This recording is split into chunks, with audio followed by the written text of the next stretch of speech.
I actually, on a dare, read this book that this friend of mine put me up to because I would argue with her about being a vegetarian just to get her goat, really.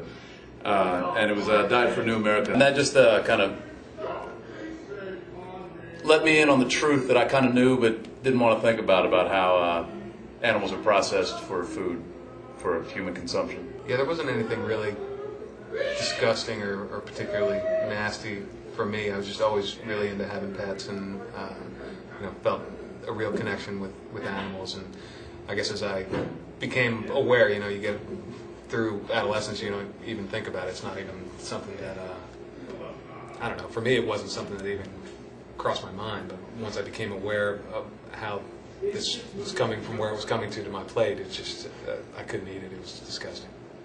I stopped eating red meat because of the reasons I talked about earlier, but I still ate chicken for a long time. And we were on tour and saw a chicken truck go by with these chickens that were just bleeding, and it was just disgusting. And dirty. That was it. I haven't had a piece of it since. So examples like that, and just there's a lot of kind of natural research that's been done as well. And we're not actually born ready to eat meat, and it's something that you have to develop, and it's not something that you need to develop.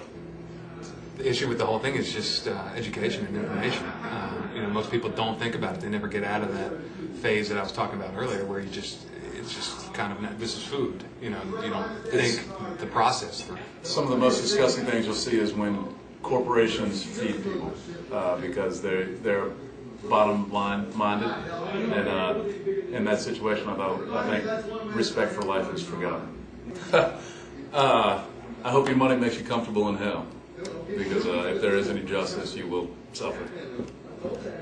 Yeah, there's a vegetarian restaurant called Ipanema that I actually used to work at for a long time. But actually, before I was vegetarian, I worked there. But the food there is amazing, and a small, business that a friend of ours runs, and it's incredible food and great prices, and it's all vegetarian a lot of times. There's always a vegan option. So yeah, Ipanema on Gray Street in Richmond, Virginia. Yep. Right down the street from Twisters. It's called Nancy Reagan now. Yep. So if you go see a show at Nancy Reagan, go down the street to Ipanema. You should beat the living shit out of someone that you find abusing animals. That shit is sickening.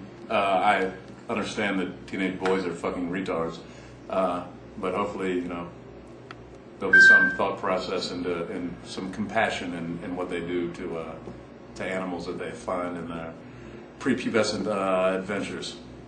Little fuckers. Think for yourselves. Think about what you eat, and try a little compassion. There's lots of information out there, so go educate yourself.